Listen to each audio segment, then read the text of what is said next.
Welcome to High Infidelity, the best cheating videos on YouTube. If you enjoy this content, remember to subscribe and turn on notifications. Now let's get into the video.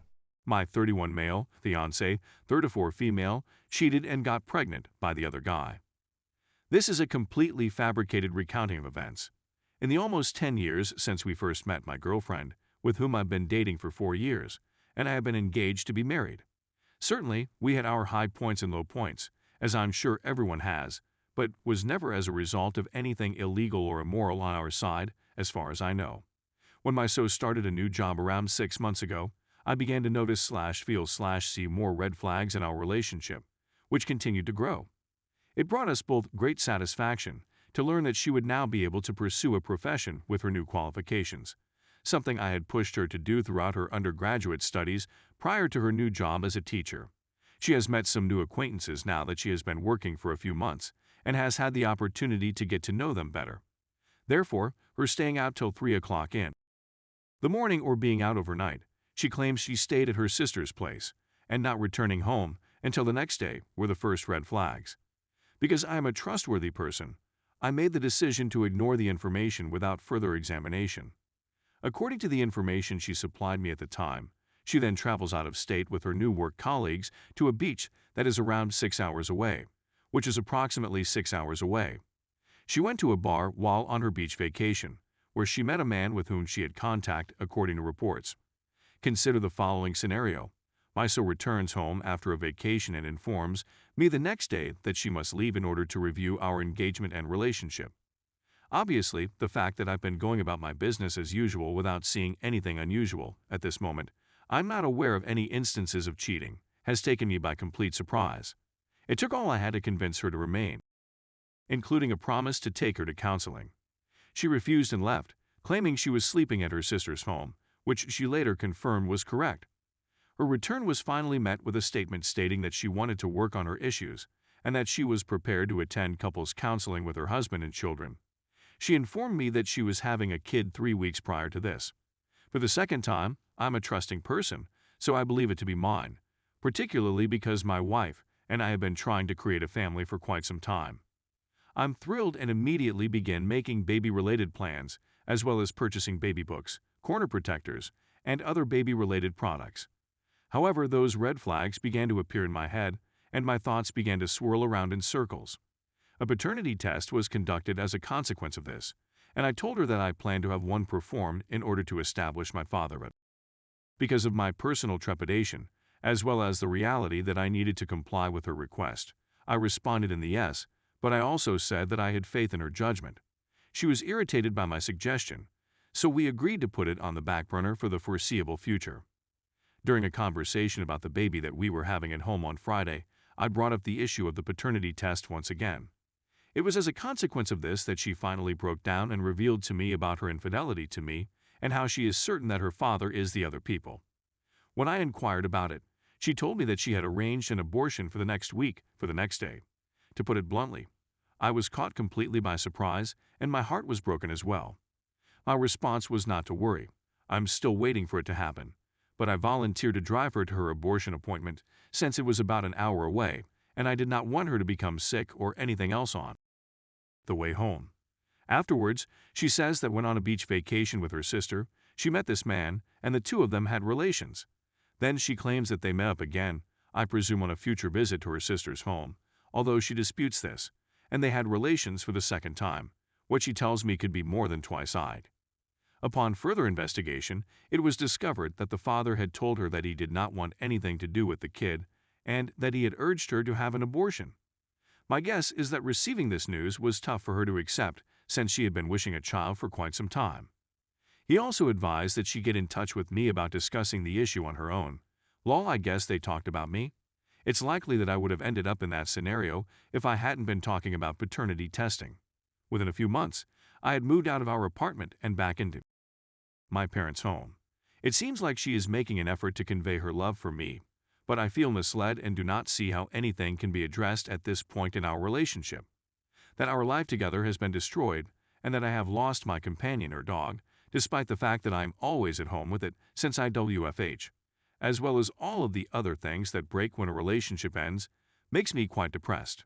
To put it another way, I'm seeking for some direction on what I should be doing next. Alternatively, I'd want to know if anybody has any thoughts on how I might begin experiencing the impacts of this, since I'm currently feeling lifeless and would appreciate any help. Edit. The comments have been really encouraging, and I appreciate you taking the time to read them. I'm trying to cope with the situation, so thank you for your support. Around 85% of my possessions have been transported. The remainder are in storage and packaged up, so I'll have to schedule some time with the ex-fiancée to look through it all. Nevertheless, after the last trip there is accomplished, I'll be completely relocated to the new location. I was able to get everything of significant value out of there for me. Edit 2. I had to go over and assist her in getting rid of the remaining items since her lease was set to end on December 31, 2021, but she hadn't completely moved out of the house by that time. Initially, I had the idea that there was a lot more work to be done, but fortunately, it wasn't that awful, and it only took me around 2 hours to move everything out of there and into the bus. After that, I said my goodbyes to her without expressing any emotion and walked away. Since then, I haven't seen or heard from her. That left me with just one thing to worry about: automobile insurance, which I canceled and replaced with a new policy. The reason I contacted her was to inform her that her insurance coverage was about to expire and that she had 10 days to get a new policy, so I gave her plenty of notice. I have no idea what she did with the extra time she was given, and it is not my responsibility to find out. 3 years have passed since I contacted her for vehicle insurance on January 3, 2022, and I have not had any more touch with her since that time. She has made no effort to contact me in the last week or so. This is not because I want her to contact me.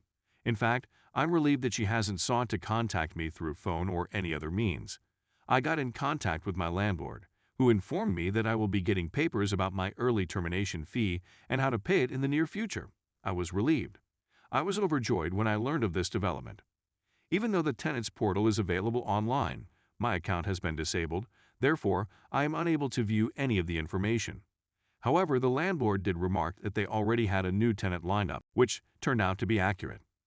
This is due to the fact that they have not provided me with any information on how this termination fee would be computed. But since I haven't paid anything yet, I'm just sitting here waiting for it to arrive in the mail at some time. I'm wondering whether there's anything specific to COVID that prohibits them from billing me, or if there's some other restriction that I'm not aware of that keeps them from charging me. The invoice is almost likely to arrive, but it would be a pleasant surprise to not be required to pay the $3,000. With that out of the way, things have been going nicely for me. I have not yet suffered any kind of emotional suffering due to this situation. It was as if I hadn't cried a single tear for her or for the termination of our relationship in the previous several months. I feel I have reclaimed my independence. I've been working out at the gym, taking on part-time jobs, and participating in mod interests whenever the chance presents itself to me. In addition, I had planned a rock climbing and trekking vacation with one of my closest friends, whom I don't get to see very frequently these days because of our hectic schedules.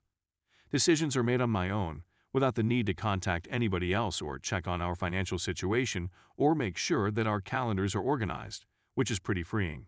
The fact that I have unlimited freedom to do anything I want is astonishing to me. Someone commented on this page that I hadn't been sad because my future self knew how wonderful my life would be one day, and I believe this to be true more and more every day as time goes on.